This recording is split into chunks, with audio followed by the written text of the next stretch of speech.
Hi, today's topic of discussion will be Class 12th Political Science Chapter 1, which is Challenges of Nation Building. So let's see. So, at the stroke of the midnight hour, Nehruji delivers his iconic speech of Tryst with Destiny, thus marking India's freedom. And there we have two goals. India is to be governed by democratic government, and thus the government should work for the good of all, especially the poor and the disadvantaged. Now, creating any nation is itself a challenge. So, here are the three challenges of nation building we as India faced. One thing to note here is that this is a direct question for class 12 students. First and foremost challenge of building any nation is its unity and accommodation. Keeping a diverse country like India united in itself is a challenge. Further, we had diversity in linguistic, cultural, and religious sense, which was already vulnerable because of partition of India. Second challenge to nation building was establishing democracy with fundamental rights and universal suffrage. We tackled this issue by adopting a parliamentary form of government and developing democratic practices. Third challenge of nation building was development and well-being of society. We had to ensure that development and well-being was for the entire society and not just its specific regions. So we implemented policies on economic development, poverty eradication, which were already directed in directive principles of state policy. Now, partition to this day is considered to be largest displacement of human population, so we faced challenges with rehabilitation. Now, the Muslim League and Jinnah believed in two nation theory, which claimed that India consisted of two people, that is, Hindus and Muslims. Hence, the British India was divided into two nations on 14th and 15th August of 1947, which were India and Pakistan. Now, Congress opposed this disruptive theory as well as the creation of Pakistan, which led to political competition between Muslim League, Congress, as well as the British. So, this was now a three-way tug of war instead of two. Now, executing this partition came with its own set of challenges. Partition was to be done based on religious majority, that is, areas where Muslims were in high concentration were to go to Pakistan. However, it was not as easy as it sounds. Why? Well, the specific concentration they talk about did not really exist. Pakistan comprised of East and West Pakistan that was separated by Indian territory. Secondly, not all Muslim majority regions actually wanted to join Pakistan. For example, Khan Abdul Ghaffar Khan, also known as Frontier Gandhi from Northwest Province, opposed two nation theory. Now, two of our Indian states were partitions, that is Punjab and Bengal, and this caused deep trauma.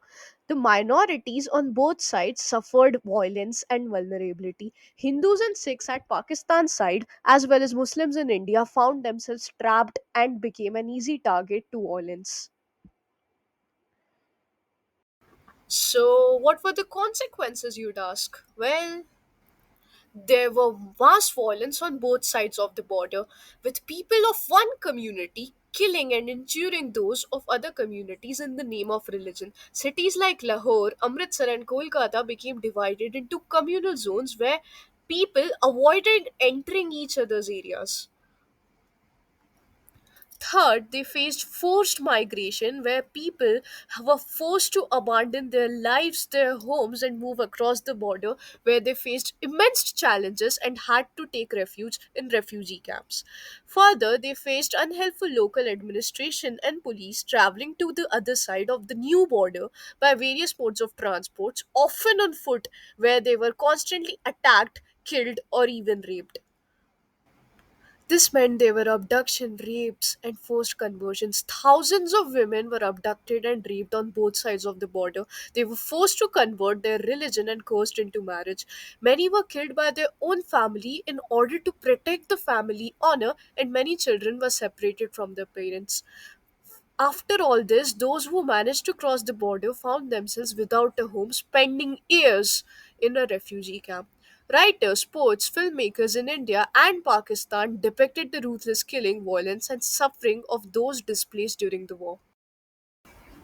Partition was not just division of assets but also of communities that had lived together as neighbors for years. Further, financial assets, furniture, and even musical instruments of the police band were divided.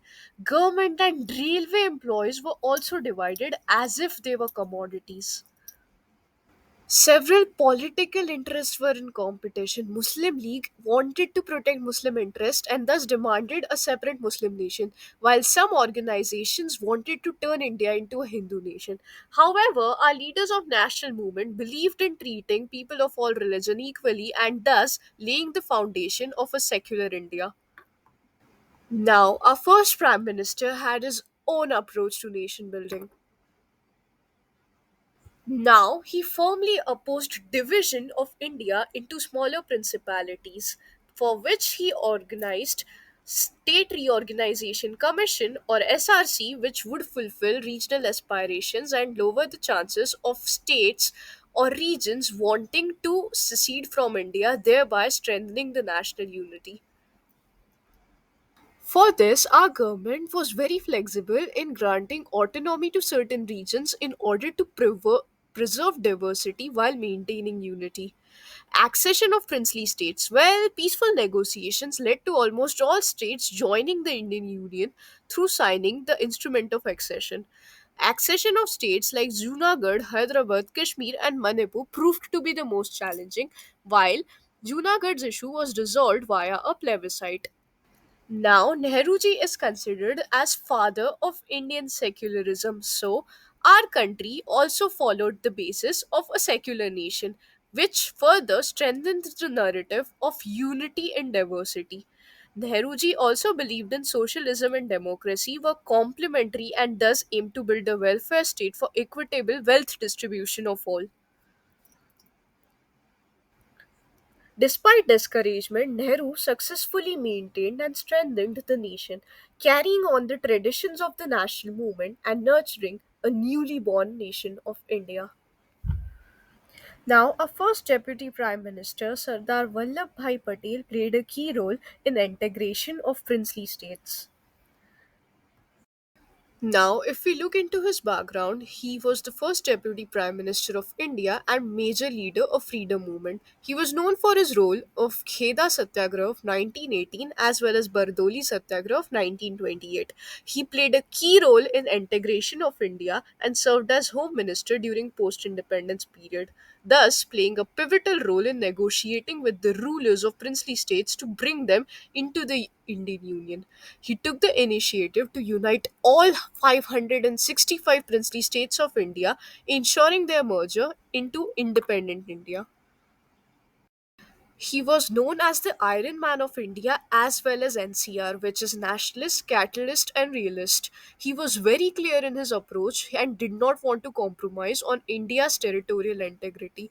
Due to his political expertise, many princely states had already consented to merge with India well before independence.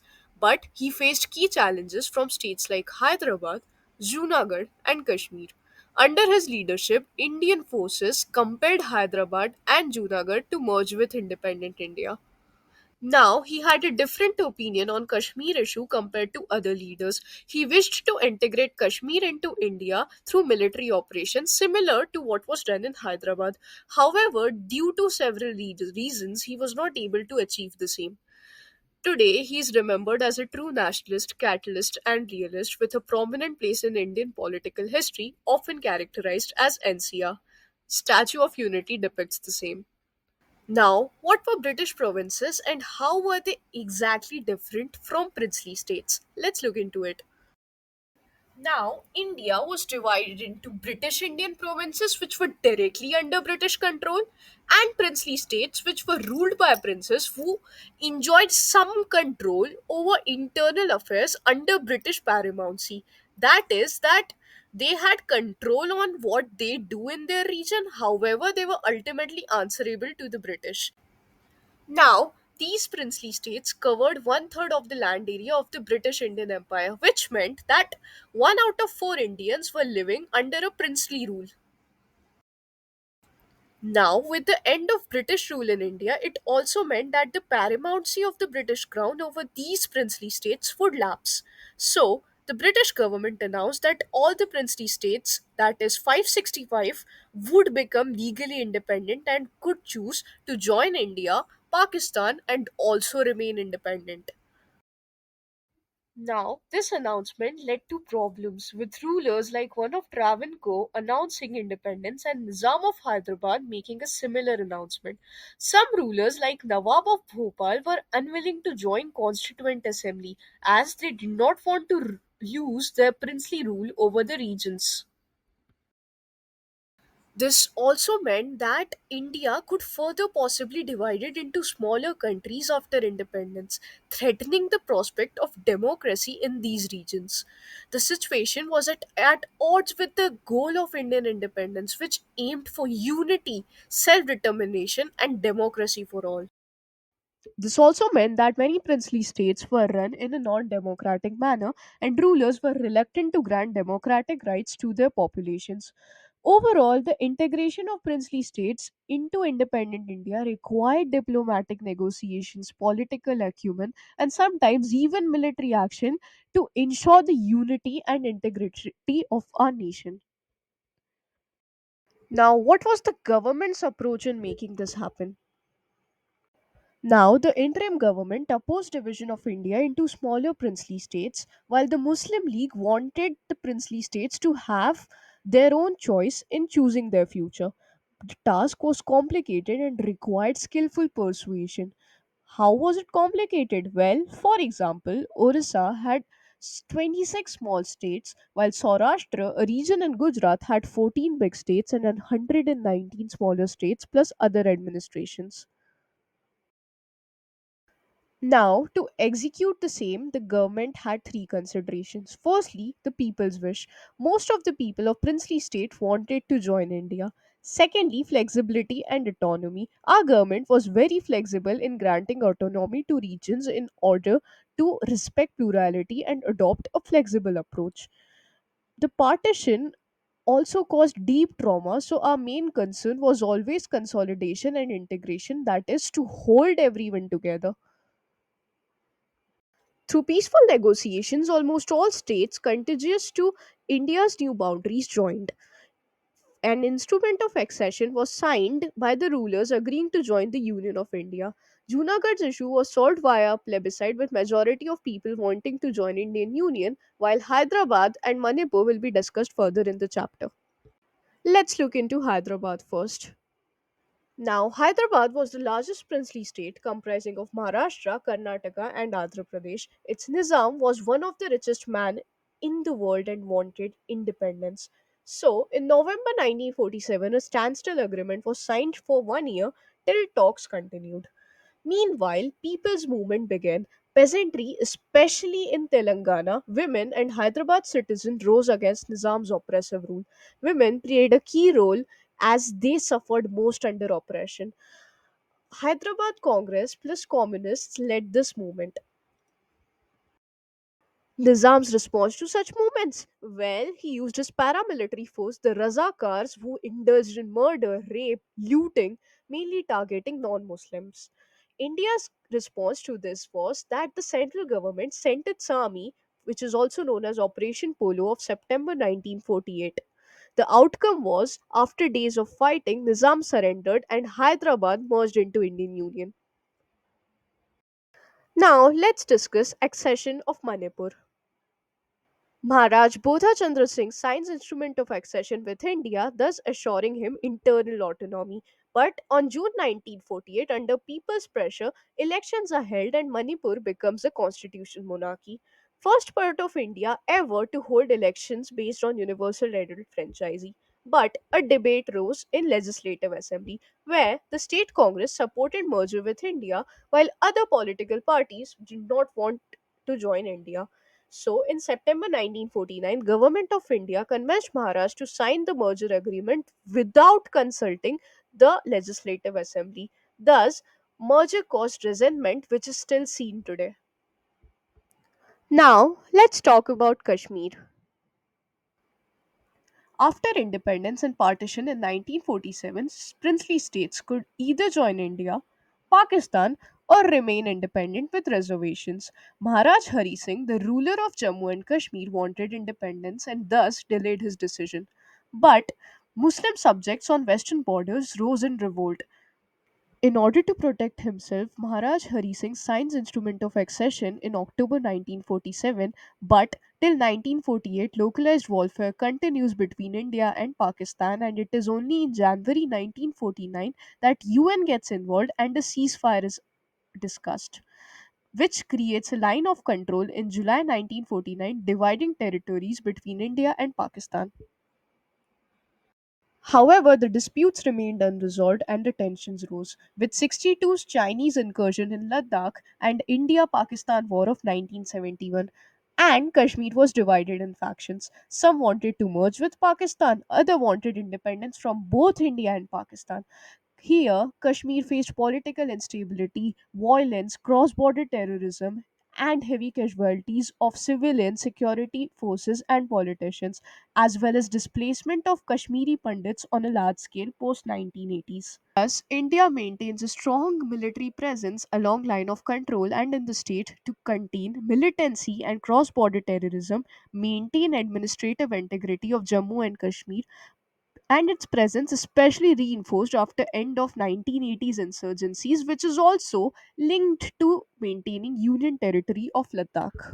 Now that integration is dealt with, let's talk about reorganization of states. Now, once partition and integration of princely states is dealt with, a new challenge arises, which is of redrawing the internal boundaries. The goal is to accommodate linguistic and cultural diversity without harming the national unity. Because under British rule, boundaries were drawn for administrative convenience or annexation and not on the basis of diversity. The national movement leaders rejected this approach and thus promised linguistic principle for the basis of state. A earliest example of this would be Nagpur session of Congress of 1920, where provincial Congress committees were reorganized on the basis of linguistic zones and not on the basis of administrative convenience. Now, post partition and independence, leaders rejected linguistic states initially because they feared disruption and disintegration. Central leadership often postponed decisions because fate of princely states remained undecided and partition memories were still fresh. But local leaders and people protested, especially in Telugu speaking areas of Old Madras province, which is present day Tamil Nadu, Andhra Pradesh, Kerala, and Karnataka. Now, let's discuss Vishalandhra Movement. Now the demand was simple: a separate Andhra state for Telugu speaking people out of Madras province, and all political forces in Andhra region supported linguistic reorganization. And there comes our leader, Potti Sriramalu. He was a Gandhian worker who leaves government job to join salt satyagraha and takes part in individual satyagraha. In 1946, he takes upon a fast demanding temple entry for Dalits in Madras province. On 19th of October 1952, he begins to fast unto death for demand of separate Andhra state. On 15th of December 1952, he dies after 56 days where his demands are unmet. But this triggers a series of events that leads to creation of Andhra. Andhra's creation encourages other linguistic demands. In 1953, State Reorganization Commission is formed to examine the redrawing of the boundaries, and the SRC report confirms that states should reflect linguistic boundaries. In 1956, State Reorganization Act is passed and it creates 14 states and 6 union territories. The significance? Well, linguistic states are recognition of India's diversity. Democracy in India meant not just elections or constitution but also acceptance of diversity even when there were opposing opinions. It was a framework where politics revolved around diversity of ideas and acceptance towards one another. Now let's talk about creation of new states. Gujarat and Maharashtra, after linguistic principle was accepted, not all states were reorganized immediately, and the Bombay state was bilingual, where it comprised of Gujarati speaking people as well as Marathi speaking people. A popular agitation leads to separation, and in 1960s, Maharashtra and Gujarat is created. If we talk about Punjab, Haryana, and Himachal Pradesh, Punjab initially had two linguistic groups, which is Hindi speaking people and Punjabi speaking people.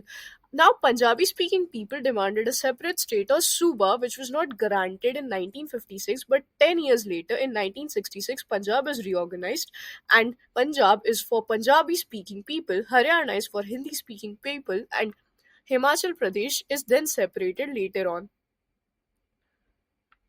As for northeastern states, separate statehood is granted to Nagaland in 1963, and in 1972, major reorganization takes place.